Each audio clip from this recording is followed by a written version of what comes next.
Well, in the coming years, computer chips will cost as little as a penny.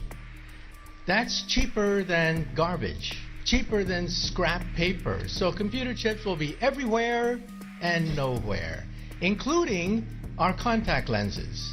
So when we put on our contact lenses and blink, we will go online. And who were the first people to buy internet contact lenses? College students taking final examinations.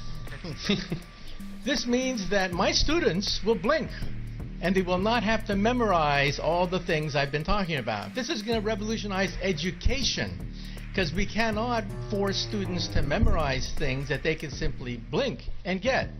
And then if you feel sick, you will blink and see RoboDoc. RoboDoc is artificially intelligent, talks to you in plain English or Russian or whatever, speaks any language, accesses the entire internet for sound medical advice, almost for free. This is going to revolutionize the medical establishment. We'll still have doctors, but doctors will use RoboDoc as an aid. And if you're in a car accident in a foreign country, you don't speak the language, you'll talk to your wristwatch and talk to RoboLawyer. RoboLawyer understands the law in any country, in any language.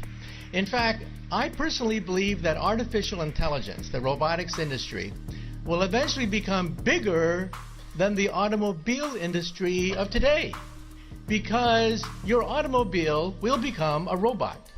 You will talk to it. You will argue with it. You'll have discussions with your car about the best route to take. And when you want to park the car, you simply tell your car, park yourself. And the car parks itself. This is going to revolutionize urban economics when you don't have to worry about parking anymore. And then the next organ to be digitized is the brain. You may not know this, but 2 years ago, scientists were able to upload the first memories. Memories can now be uploaded and downloaded. This makes possible BrainNet. BrainNet could be the next step in the evolution of the internet. Instead of zeros and ones, instead of text, you'll put emotions, feelings, sensations, memories. Teenagers will go crazy. Teenagers put happy faces at the end of every sentence. Why bother to do that when you can put the emotion of your first dance, your first kiss, your first whatever right there on the internet? And so in the future, when you walk into a room, you will mentally command the internet. You'll take dictation mentally. You'll turn things on, turn things off, communicate with other people. People will think of you as a wizard of some sort, mentally communicating with everything around you. That's BrainNet. And then biotech is being digitized now. We can create a human body shop. We can create from your own cells, so there's no rejection mechanism. We can create skin, bone, cartilage, noses, ears, blood vessels, heart valves, bladders, complete windpipes can be grown in the laboratory. The next organ to be grown, by the way, is the liver. So for all you alcoholics in the audience, take heart. We may be able to grow your next liver. So even the economy is now being digitized into something I call perfect capitalism.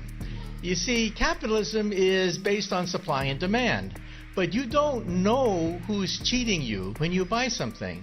You don't know what the profit margin is. In the future, your contact lens will scan everything in a store, tell you who's cheating you, tell you who has the best product, what is the profit margin on every single thing that you can scan with your contact lens.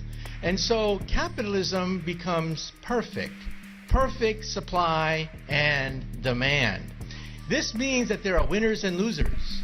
The losers will be middlemen. Because why did Amazon become so big? Why did Airbnb, why did Uber become so quickly so large? Because they digitized the middlemen. So I tell my friends, if you want to become a billionaire, take an industry, take any industry, write down all the places where there's friction, where there is middlemen, where there's obstruction, where there's frustration. List all the places in any industry, digitize it, and you too could become another Amazon founder. Thank you, Professor. In good futurism, that is a future with both inspires and terrifies. So thank you. John X. Army, signing out from the belly of the beast.